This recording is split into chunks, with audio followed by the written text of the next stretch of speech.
तमगानी लग जमाल थाने या गोठ वलीमंद मल्क ऐं गोठ अब्दुल मजीद मल्क में मल्क बिरादरी जे क़त्ल थियल 3 ॼणनि ऐं हिक बिजाणी बिरादरी जे नौजवान जंहिंमें मक़तूल उस्ताद राणो ख़ान मलिक, अब्दुल तकी बिजाणी, बाबन मलिक, जावेद मलिक जे खून सां इंसाफ़ न थी सघियो। कातिलनि जी गिरफ़्तारी लाइ लाल ख़ान बिजाणी, नवीद बिजाणी, बिलावल मलिक, कमरदीन मलिक, फरमान मलिक, रिज़वान मलिक ऐं अलाह रखियो मलिक समेत ॿियनि मीडिया अॻियां एहतिजाज कंदे चयो त हथियारबंदनि हथां क़त्ल थियल असांजे नौजवाननि जे खून सां इंसाफ़ न थी सघियो आहे। कातिल अञा बि धमकियूं ॾेई रहिया आहिनि। असां घरनि ताईं महदूद थी विया आहियूं। मलकनि जो झगड़ो मलकनि जो त कोन्हे को, उन में चोलाणी जेको आहे बिरादरी पाड़े में वेठी आहे, पोइ बि सदन खां वठी सभ खे ख़बर आहे, हर हिकु ख़बर आहे त बाबा हे ज़मीन आहे जेके आहिनि उन्हनि जूं क़बूलियूं ज़मीन आहिनि, खाते वारियूं ज़मीन आहिनि।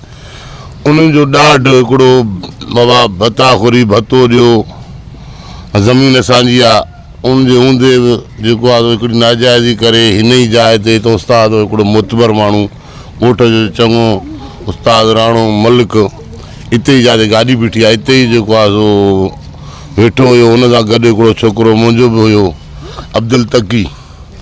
उन्हनि खे तो नाजाइज़ी करे जेको आहे सो पुछा मुछा बस टणी ॿई हुते ई शहीद कयूं। हिन अहिड़ी नाजाइज़ी त जेको आहे सो काथे थी बि न आहे। ऐं तव्हां ॾिसो त गवर्नमेंट या त कातिल गिरफ़्तार कया वञे ऐं उन्हनि खे कानूनी सज़ा ॾिनी वञे। आला ऑफिसर जीअं SSP कश्मीर खे असांजी अपील आहे ऐं DIG साहब खे अपील आहे, IG सिंध खे अपील आहे ऐं असांखे खुदारा इंसाफ़ ॾिनो वञे।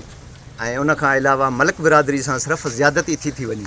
असांजा हिते वॾा वोट आहिनि। असांजी हिते बिरादरी जा तक़रीबन माना ईअं सम 500 घर मथे ॻोठ में आहिनि ऐं सॼे घोसपुर जो मां चीफ रहिस बि आहियां।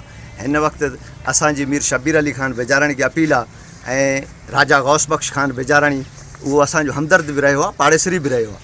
उहो असांजे अमन परस्त अमीर आहे ऐं असां सरदार महबूब अली ख़ान बेजाराणी खे चऊं था तव्हां 36 क़ौमनि जा सरदार आहियो। सभु क़ौमूं तव्हांजा बचा आहिनि, सभु क़ौमूं तव्हांजा बचा आहिनि। खुदारा तव्हांजो फ़ैसिलो थियल आहे। अॻ में बि 5 ज़ख़्मी थिया आहिनि जंहिंखे ज़ाइफ़ा खे जेको आहे क़तल क़ुरान पाक जेका उहा खयूं अचे पई, उनखे गोलियूं लॻी वियूं। ऐं उन खां अलावा 5 माण्हुनि 6 माण्हुनि जो तव्हां फ़ैसिलो कयो। तव्हां स्पेशल भई हाणे सरे मुंहिंजो बाबू शहीद थियो आहे ऐं उस्ताद हुयो, सोरे स्कूल में ऑफिसर हुयो।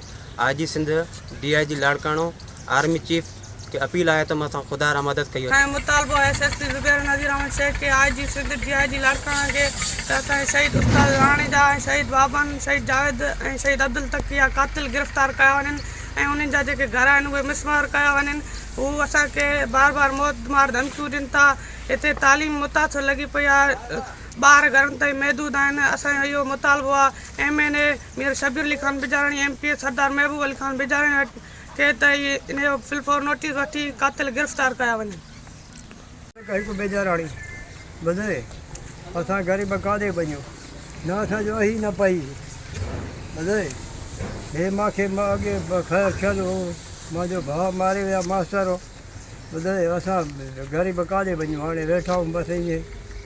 पोइ अही न पई आहे असांजो, बसि ॿार ॻोल्हो खां कननि खां पुॼो। जीअं तव्हांजा जेको आहे छा मुतालबो आहे? मुंहिंजे बाबा साईं खे न बिना क़त्ल कयो वियो आहे। मुंहिंजे उस्ताद राणो जेको असां में कलम खणणु था चाहियूं। तव्हांजो छा मुतालबो आहे हुकूमत जी तरफ़ां? गिरफ़्तार कया वञे।